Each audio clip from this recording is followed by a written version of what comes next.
I noticed some addenda to the previous video, so maybe the thing you will end up doing is watching the next video, especially if I put a thingy to it. So like one of the things that would make this potentially hard to teach as an instruction is that the other thing about dying as a verb is that it can actually be kind of scary.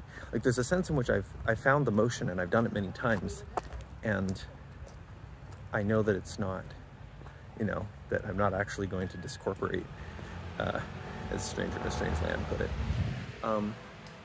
But it is, I don't know, it is somehow kind of scary.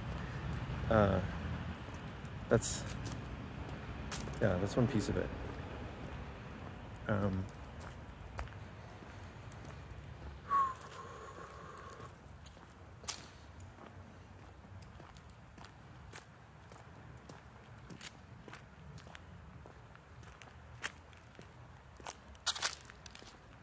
I've also noticed that, like, I can do it a little bit, or I can do it, like, a lot or something.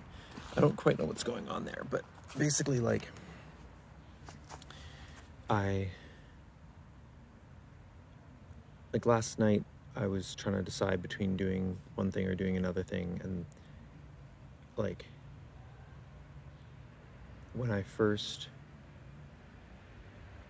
and when I really let go of both of them, and like sort of let go of everything, it was like quite a lot more intense than it often is in some of these other moments. It was sort of just like,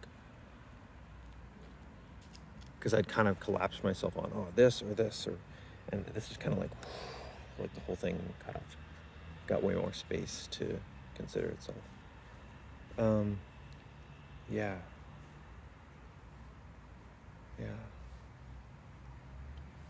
And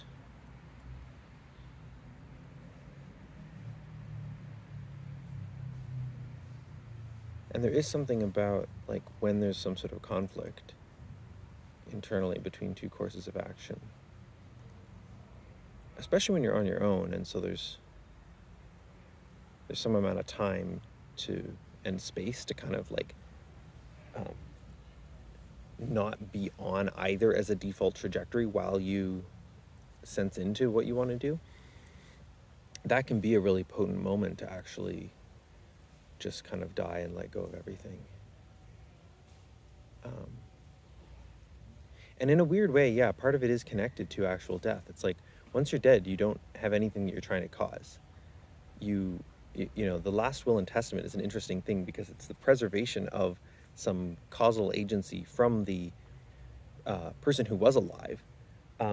But there's a sense in which, like, insofar as one's wants are in some sense inside oneself, I have issues with that, but there's some sense in which that's true, you know, and you could change what you wanted by scrambling your cranium, or magnetically stimulating it or whatever. So insofar as that's true, like, once you die, there are no control systems that have any particular goals that are trying to be achieved. Those have all been let go of.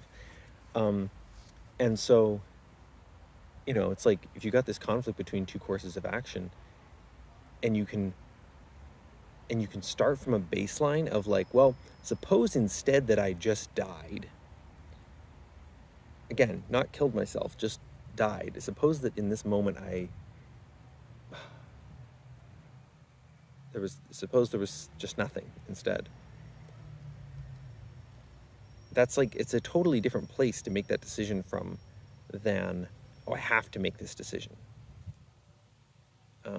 And so there's this utter freedom to the whole thing. Yeah. So, yeah. Once again, the video is going to end